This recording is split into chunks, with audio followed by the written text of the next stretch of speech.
দর্শক বন্ধুরা, welcome back to my YouTube channel. বন্ধুরা, আমার ইউটিউব চ্যানেলে আপনাদের সকলকে স্বাগত জানাই। তো চলুন বিভিন্ন স্বনামধন্য পত্র পত্রিকায় প্রকাশিত কয়েকটি বিশেষ খবর দেখে নেওয়া যাক।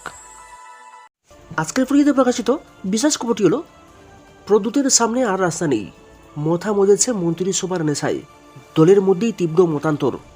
বিজেপির চাপে পাহাড়ের যে তীব্রতা মলিন হচ্ছে তা বলাই বাহুল্য, বরং মতার ঘাড়ে চেপে পাহাড়ের সংগঠনের সম্প্রসারণ করতে চাইছে শাসক শিবির। বর্তমান সময়ে তীব্রতায় চলছে উচ্ছৃঙ্খলতা, দলের সুপ্রিমোর কোনো লাগাম নেই, নিজের দলেই যে আর স্থানসা নেই তা হারে হারে টের পাচ্ছেন প্রদ্যুৎ। বিজেপি লোকসভা নির্বাচনের মুখে মথাকে না চটিয়ে পাহাড়ে জমি শক্তিশালী করে নিতে চাইছে। আগামী লোকসভা নির্বাচনে প্রদ্যুৎ চাইছিলেন বিজেপির সমর্থনে সাংসদ হতে, সেই আশার গুড়ে বালি পড়েছে। বিজেপির সর্বভারতীয় সাংগঠনিক সাধারণ সম্পাদক বিএল সন্তোষ রাজ্য সফরকালে জানিয়ে দিয়ে গিয়েছেন, দুটি আসনেই লড়াই করবে বিজেপি, মথার বিষয়ে দেখবে কেন্দ্র। তবে মথাকে চটানো যাবে না, এবার মথাকে নিয়ে নতুন করে চিন্তাভাবনা শুরু হয়েছে। বিরোধী দলনেতা অনিমেষ দেববর্মারও মজে আছেন মন্ত্রিসভায় যোগ দেওয়া নিয়ে। উল্লেখ্য, আসন্ন বিধানসভা নির্বাচনকে সামনে রেখে তীব্রামতা পরিষদীয় দলের এক বৈঠক শনিবার আগরতলায় অনুষ্ঠিত হয়েছে। শনিবারের বৈঠকে আসন্ন বিধানসভা অধিবেশনে তীব্রামতা পরিষদীয় দলের রণকৌশল চূড়ান্ত করা হয়েছে। দলের বিধায়কগণ আসন্ন অধিবেশনে জরুরি জনস্বার্থ বিষয়ক বিভিন্ন বিষয়ে আলোচনা উত্থাপন করবেন। বিরোধী দলনেতা জানিয়েছেন, এডিসির হাতে সরাসরি অর্থ প্রদান, অতি দ্রুত ভিলেজ কমিটি নির্বাচনের উদ্যোগ নেওয়া, শিক্ষা, স্বাস্থ্য, গ্রামীণ কর্মসংস্থান, পানীয় জল ইত্যাদি ক্ষেত্রে উদ্ভূত সমস্যা সমাধানের জন্য তীব্রমতা বিধায়কগণ বিধানসভায় সরকারের দৃষ্টি আকর্ষণ করবেন। তাছাড়া শিক্ষিত বেকারদের কর্মসংস্থানের বিষয় নিয়েও বিধানসভায় সরব হবে তীব্রমতা। আসন্ন বিধানসভা অধিবেশনে রাজ্য সরকারের প্রতিটি দপ্তরের কাজকর্ম নিয়ে বিস্তারিত আলোচনার সুযোগ দেওয়ার দাবি করা হবে। সবটাই হবে বন্ধুত্বপূর্ণ পরিবেশে। প্রসঙ্গত বলা যায়, মথার মধ্যে ভোগবাদী মানসিকতা চলছে।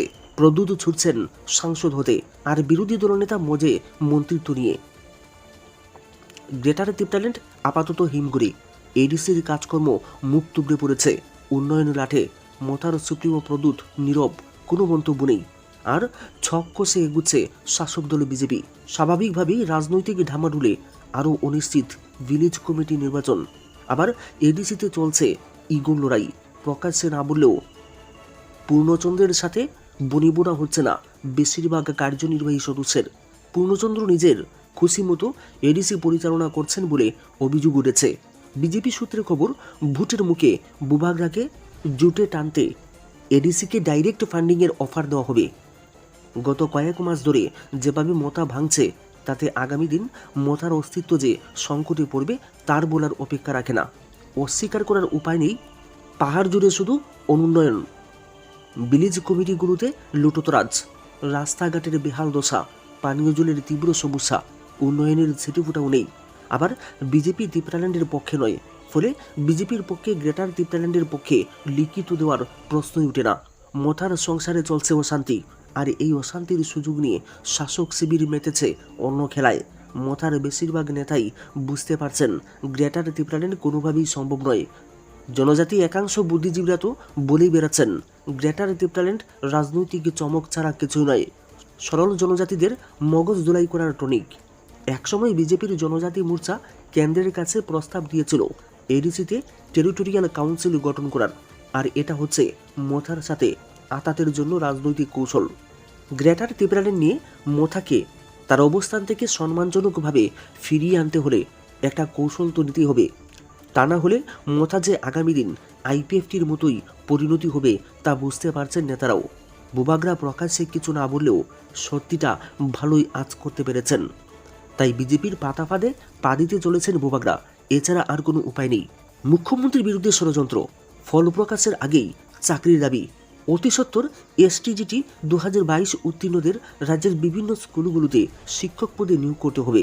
এই দাবিকে সামনে রেখে শনিবার উজ্জয়ন্ত স্টেট মিউজিয়ামের সামনে রাজ্যের মুখ্যমন্ত্রী থেকে শুরু করে মন্ত্রিসভার সদস্যদের উদ্দেশ্যে বার্তা দিয়েছেন এসটিজিটি পরীক্ষার্থীরা। এই যেন এক অদ্ভুত পরিস্থিতি, এখনও ফল প্রকাশই হলো না। কিন্তু বহু সংখ্যক এসটিজিটি পরীক্ষার্থীরা নিশ্চিত হয়ে গিয়েছেন তারা পরীক্ষায় উত্তীর্ণ হয়েছেন। নিজেদেরকে যারা উত্তীর্ণ বলে ধরে নিয়েছেন তারা কেন এসটিজিটি পরীক্ষার ফল প্রকাশের আগেই এত নিশ্চিত হয়ে গিয়েছেন তা নিয়ে উঠেছে প্রশ্ন। তবে তাদের মূল দাবি, রাজ্যে প্রচুর সংখ্যক শিক্ষক পদ শূন্য রয়েছে, যার কারণে শিক্ষা ব্যবস্থা ক্ষতিগ্রস্ত হচ্ছে। তাই তারা শিক্ষক স্বল্পতা দূরীকরণের লক্ষ্যে রাজ্যের মুখ্যমন্ত্রী তথা শিক্ষামন্ত্রী প্রফেসর ডক্টর মানিক সাহার কাছে নিয়োগের দাবি জানিয়েছেন। তাদের এই দাবি কতটুকু যুক্তিযুক্ত সেটা নিয়ে উঠেছে প্রশ্ন। কারণ পরীক্ষার পর তারা নিজেরাই মনে করছেন প্রায় 700 থেকে 800 পরীক্ষার্থী এসটিজিটি পরীক্ষায় উত্তীর্ণ হবেন। এত কনফিডেন্সের সঙ্গে তাদের এই দাবি কিন্তু জন্ম দিল আরও অনেক প্রশ্নের। এই ক্ষেত্রে এসটিজিটি পরীক্ষা সঠিক নিয়ম মেনে হয়েছে তো? না হলে পরীক্ষার ফলাফল প্রকাশ হওয়ার আগেই তারা কিভাবে নিশ্চিন্ত হন 700 থেকে 800 জন পরীক্ষার নিশ্চিতভাবে উত্তীর্ণ হয়েছেন? ফলাফল প্রকাশ না হলেও এমনটাই তাদের ধারণা। যারা পরীক্ষায় উত্তীর্ণ হয়েছেন কি হননি সেই বিষয়টি অবগত না হয়ে চাকরি পরীক্ষায় বসা এই বেকাররা নিজেদের মন মতো গুটি সাজিয়ে নিয়েছেন। তাদের দাবি, বর্তমানে রাজ্যে নবম এবং দশম শ্রেণীতে শিক্ষক স্বল্পতা ব্যাপক হারে তৈরি হয়েছে। পরীক্ষা নেওয়ার প্রায় 1 বছর 2 মাস অতিক্রান্ত হয়ে গেলেও তাদের ফলাফল প্রকাশ এবং নিয়োগের ক্ষেত্রে কোনো ধরনের পদক্ষেপ গ্রহণ করা হচ্ছে না। বিভিন্ন সময়ে তারা বিভিন্ন জায়গায় জড়ো হয়ে ফল প্রকাশ এবং শিক্ষক পদে নিয়োগের দাবিতে রাজ্য সরকারের বিভিন্ন মন্ত্রীদের কাছে আর্জি জানিয়েছেন। এমনকি ব্যক্তিগতভাবে তারা মন্ত্রীদের সঙ্গে সাক্ষাৎও করেছেন। তাদেরকে বলা হয়েছে, যেহেতু শিক্ষা দপ্তর বর্তমানে মুখ্যমন্ত্রীর হাতে, মুখ্যমন্ত্রী প্রফেসর ডক্টর মানিক সাহাই পারবেন তাদের এই সমস্যার সমাধান করতে। তারা বিভিন্ন সময়ে রাজ্যের মুখ্যমন্ত্রীর সঙ্গে দেখা করার জন্য সময় চাইলেও মুখ্যমন্ত্রীর ব্যস্ততার কারণে তারা মুখ্যমন্ত্রীর সঙ্গে দেখা করতে পারছেন না, যার কারণে তাদের এই সমস্যা দূর করার জন্য তারা মুখ্যমন্ত্রীর দৃষ্টি আকর্ষণ করেছেন। তারা জানতে পেরেছিল গ্রীষ্মকালীন অধিবেশনে এসটিজিটি নিয়ে মুখ্যমন্ত্রী 2-1টি কথা বলেছিলেন, কিন্তু তারপর থেকে এখন পর্যন্ত তারা জানেন না তাদের বিষয়টি নিয়ে মুখ্যমন্ত্রী কী ভাবনা চিন্তা করছেন। শিক্ষা দপ্তর থেকে 230টি পদে শিক্ষক নিয়োগ করা হবে বলে বিজ্ঞপ্তি জারি করা হয়েছিল। তাদের দাবি, এই সংখ্যাটা একেবারেই কম, কারণ টেট উত্তীর্ণদের চাকরি দেওয়ার পরেও এখনও পর্যন্ত শিক্ষক স্বল্পতা দূর হয়নি। আর মাধ্যমিক স্তরে এখনও পর্যন্ত শিক্ষক নিয়োগ করা হয়নি। চলতি বছরেও বহু শিক্ষক অবসরে চলে যাবেন, ফলে শিক্ষক সংকট বেড়েই যাবে। এই ক্ষেত্রে শিক্ষক পদে তাদেরকে নিয়োগ না করা হলে শিক্ষার মান আরও অবনতির দিকে চলে যাবে। এর জন্য শিক্ষার মান যাতে বজায় থাকে এবং শিক্ষক স্বল্পতা যাতে দূরীকরণ করা যায়, এর জন্যই তারা শিক্ষক পদে নিয়োগের দাবিতে মুখ্যমন্ত্রীর দৃষ্টি আকর্ষণ করতে চাইছেন। কিন্তু পরীক্ষার ফলাফল ঘোষণার আগে থেকেই তাদের এই ধরনের দাবি কিন্তু অন্য বিষয়বস্তুকে সামনে নিয়ে আসে। এই ক্ষেত্রে মুখ্যমন্ত্রীর বিরুদ্ধে ষড়যন্ত্রের আভাস পাচ্ছেন অনেকেই। সামনে লোকসভা নির্বাচন, এর আগে মুখ্যমন্ত্রীকে বিব্রত করার ষড়যন্ত্রীরা যারা এসটিজিটি পরীক্ষায় বসে ছিলেন তাদের লেলিয়ে দিয়ে ফায়দা লুটার চেষ্টা করছে কিনা সেই নিয়ে সন্দিহান অনেকেই।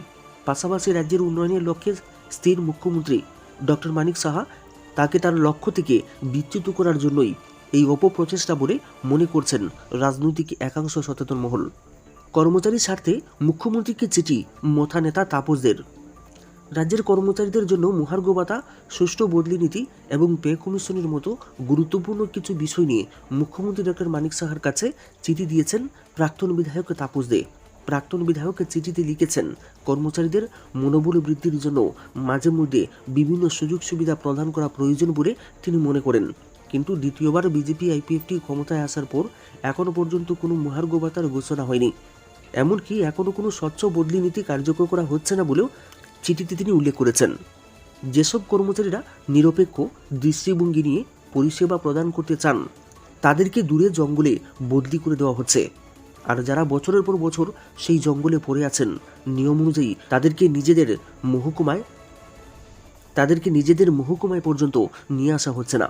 আবার বেতন কমিশন ঘোষণা দেওয়ার মতো কোনো প্রচেষ্টা পরিলক্ষিত হচ্ছে না, যা পরিষেবা প্রদানে আগ্রহী কর্মচারীদের মধ্যেও হতাশার জন্ম দিতে পারে বলে মনে করছেন তিনি। এই অবস্থায় বিভিন্ন ক্ষেত্রে পুনর্নিয়োগ নিয়েও তিনি উদ্বেগ প্রকাশ করেছেন। তিনি মনে করেন এইসব পুনর্নিয়োগ দুর্নীতির জন্ম দেয় আর কর্মচারীদের মধ্যে একটা জোহুজুর মানসিকতা তৈরি করে দেয়। এখানে উল্লেখ করেন, মুখ্যমন্ত্রীকে লেখা এই চিঠির কপি বিরোধী দলনেতা অনিমেষ দেববর্মা, মুখ্য সচিব এবং প্রধানমন্ত্রী মুখ্য সচিবের কাছেও পাঠিয়েছেন প্রাক্তন বিধায়ক তাপস দে। চ্যানেলে প্রকাশিত বিশেষ খবরটি হলো প্রাসাদ উপম বাড়ি। এখান থেকে একসময় রোজভ্যালির টিভি চ্যানেল সহ অফিসিয়াল কাজ হতো।